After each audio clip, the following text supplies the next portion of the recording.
안녕하세요. 예수비전 선교회 안희한 목사입니다.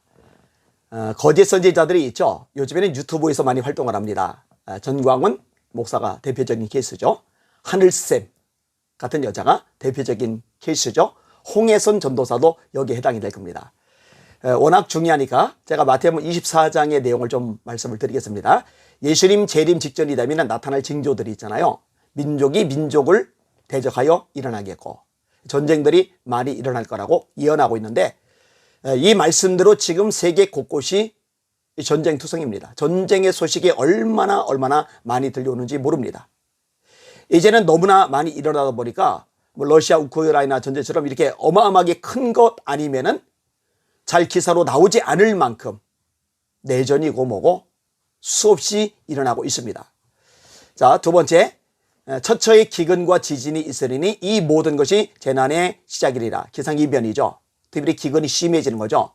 지금 전 세계 사막 환원이요, 이전과 비교할 수 없을 만큼 엄청난 규모로 일어나고 있습니다. 캘리포니아 지역은 경치가 아름다운 지역이죠. 기후가 좋던 지역이죠. 관광지로 유명하죠. 근데 거대한 호수에 물이 말라 비틀어지면서 주변에 형성되어 있던 호텔 같은 것들이 완전히 초토화가 됐잖아요. 잔디가 물을 많이 먹는데 잔디밭도 대폭 축소를 했죠. 기근이 들다 보니까 산불이 일어나면요, 몇 달씩 불이 타들어 갑니다. 이 세계적인 현상이에요. 심각하죠. 자, 세 번째로 말세에는요, 불법이 성함으로 많은 사람의 사랑이 식어지리라. 그러나 끝까지 견디는 자는 구원을 얻으리라. 불법이 세상 곳곳에 가득해집니다. 사람들이 마음속에 불신이 꽉 차면서 사랑이 식어져 갑니다. 그렇죠. 사랑 없습니다. 아파트 대규모 단지 위층, 아래층, 옆층, 옆집 살아도요, 서로 모릅니다. 교인들끼리도요, 얼마나 냉랭해졌는지 모릅니다. 예전에 끈끈한 것 없어요. 우리나라는요, 정이 많던 나라라고 알려져 있었는데 그런 거 사라진 지 옛날입니다. 사랑이 식어져 버려서요. 네 번째로, 이 천국 복음이 모든 민족에게 전파되기 위하여 온 세상에 전파되리니 그제야 끝이 오리라. 이 민족, 에스닉이라는 용어인데, 각 부족들 다리로 복음이 다 들어가는 거예요. 미전도 종족들에게 복음이 다 들어가는 거예요. 지금 거의 모든 미전도 종족들에게 복음이 들어가고 있는 상황이죠. 진짜 얼마 안 남았죠. 마지막 남은 부족에게까지 이 복음이 전해지면은 예수님의 말씀대로 예수님 다시 오시는 거예요. 볼저다 구름을 타고 오시리라. 각인의 눈이 그를 보겠고 그를 찌른 자도 몰토요 땅에 있는 모든 족속이 그를 인하여 애곡하리니 그리하리라. 아멘. 계시록 1장 7절의 말씀이죠. 사도행전 1장에 갈릴리 사람들아 너희가 어찌하여 서서 하늘을 쳐다보느냐. 너희 가운데서 하늘로 올리신 예수는 하늘로 가심을 본 그대로 다시 오시리라. 데살로니가서 4장 16절 이하죠. 주께서 호령과 천사장의 세례와 하나님의 나팔로 친히 하늘로 쫓아 강림하시리니 그리스도 안에서 죽은 자들이 먼저 일어나고 그 위에 우리 살아남은 사람도 구름 속으로 끌어올려 공중에서 주를 영접하게 하시리니 그리하여 우리가 항상 주와 함께 있으리라. 예수님 오실 때 임박한 거예요. 자, 중요한 게 또 하나가 있는데 뭐냐? 거짓 그리스도들, 거짓 선지자들이 일어난다는 겁니다. 전광훈 목사가요, 송영선 씨가 자기 보고 성령의 본체라고 했다고 좋다고 떠들잖아요.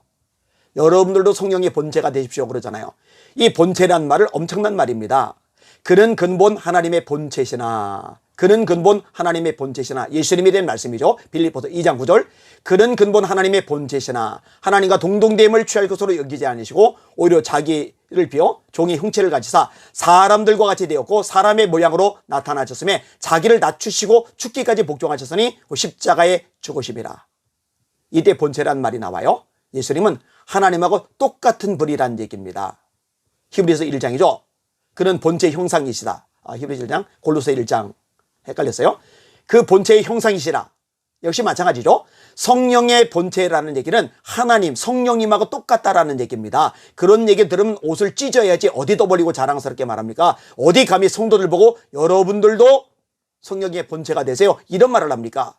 성경을 모르니까, 성경이 무식하니까, 무지하니까 이런 말을 떠벌리고 있는데도 아멘 하는 거예요. 이게 얼마나 두렵고 떨리는 말인지조차도 모르는 거예요. 게다가 이를 합리화해주는 신학자들이 있어요. 이걸 합리화해주는 목사들이 있어요. 다 똑같은 부류들이죠. 그러니까 제가 배교라는 말을 쓸 수밖에 없는 거예요. 그런 말씀은 안 되는 겁니다. 어디 감히 말씀에 어긋나도 전광훈 말 들어라, 내 말 들어라, 그런 말을 합니까? 어디 감히 선교 카드 안 만들면 생명께서 지워버릴 거야, 이런 소리를 합니까? 간이 배 밖에 나온 거죠. 정상적인 모습이 아닌 거예요. 가짜죠, 가죠. 그러면서 자기가 선지자래요. 아니, 선지자가 뭐 이렇게 많이 틀립니까? 문재인 임기 내에 끌어내지 못하면은 대한민국은 지구촌에서 사라진다. 못 끌어냈어요. 임기 다 마치고 퇴임했어요. 좀 양산에 가 있어요. 그러면 지구촌에서 대한민국이 사라졌나요? 사라지지 않았죠. 예수님이 재림하지 않으면 이번 총선에서 5석은 확실하다. 한 석도 안 나왔죠. 못 넘어 선지자가 그런 거 하나 못 맞춥니까? 부정선거 때문에 못 맞췄다고요? 아니, 못 넘어 선지자가 부정선거 그것도 못 알아냅니까? 부정선거가 있어도 5석은 내야죠. 하나님이 선지자를 통해서 말씀하시면 상황이 어떻든 어떤 변수가 일어나든 어떤 역사적인 변곡점이 있든 없든 간에 그 말씀은 반드시 이루어지거든요. 왜? 하나님의 말씀이니까. 도대체 맞은 게 뭐예요? 하나도 없어요. 다 틀렸어요. 다 틀렸어요. 김경재님 통일 대통령 된다고 그랬잖아요. 됐어요? 장성민 대통령 만든다면서요? 됐어요? 김무성 대통령 만든다면서요? 됐어요? 그래 놓고 윤석열을 본인이 대통령 만들었대요. 사랑제일교회가 대통령 만들었대요. 사랑제일교회를 지어줘야 된대요. 아니, 윤석열 그렇게 만든 사람이 김건희 영부인 향해서 그렇게 쌍욕을 해야 됩니까? 뭐 되는 얘기를 해야죠. 거짓 선지자 맞습니다. 자, 지금 이제 특별히 하늘샘 얘기를 하려고 그러는데요. 여러분 성경 읽어보세요. 성경을 보면은요, 살짝 스쳐 지나가는 선지자가 아니라 진짜 제대로 성경 한 장이라도 예언한 선지자라면요, 신분이 누군지 명확하게 밝혀집니다. 이사야서가 왜 이사야서입니까? 이사야가 썼으니까.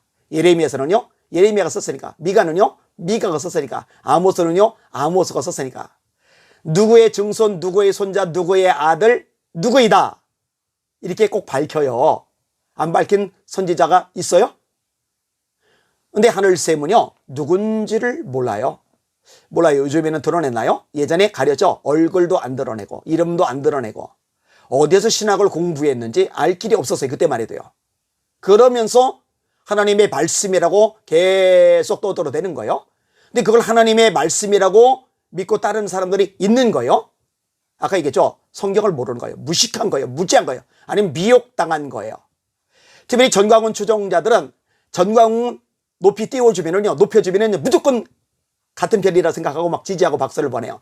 전광훈에 대해서 조금만 비판적인 부정적인 얘기를 끄집어내면은요, 원수처럼 달려들어서 난리 버거지를 쳐요. 말씀이 기준이 아니에요. 전광훈이 기준이에요. 전광훈 지지하면 우리 편, 전광훈 공격하면 조건, 주사파, 빨갱이, 김정은 지령받는 사람. 실제로 저한테 그러거든요. 좌파라고, 주사파라고.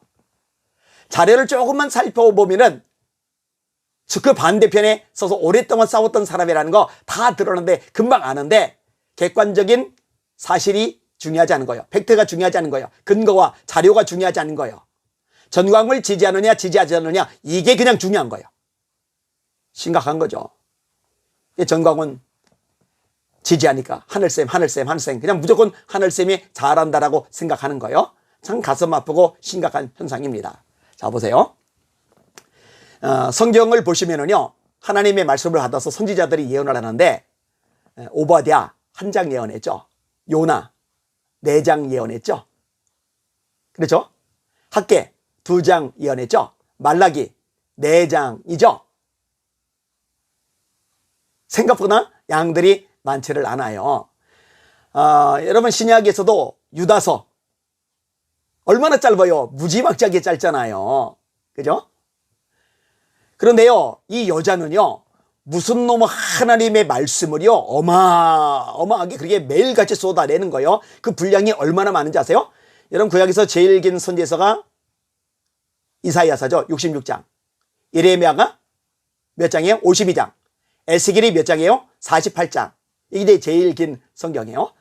자, 신약에서 제일 많이 성경을 쓴 분은 사도 바울이죠. 로마서, 고린도서, 갈라디아서, 에베소서, 빌립보서, 골로새서, 빌레몬서, 디모데전서, 디모데후서. 그런데요, 이 하늘샘이라는 여자가 예언하는 내용은요, 바울 사도가 예언한 것을요, 수십 배 능가를 합니다. 이사야를 수십 배 능가를 합니다. 예레미야 게임이 안 돼요. 다니엘 게임이 안 돼요. 에스겔 게임이 안 돼요.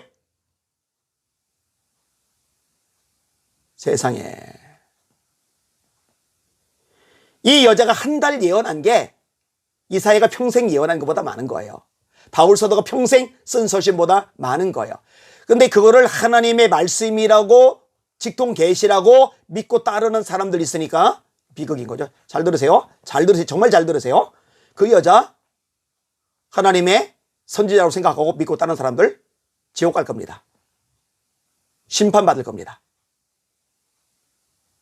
예수님이 말세의 징조로 왜 거짓 선지자들이 일어날 거라고 말씀하셨겠어요? 따르면 안 된다는 거죠. 분별하라는 거죠. 바울도 마지막 때를 경계합니다. 때가 이르리니 사람들이 바른 교훈을 받지 아니하며 그 귀가 가리워서 자기의 사욕을 따를 세상을 많이 두고 또 그 귀를 진리에서 돌이켜 허탄한 이야기를 따르리라.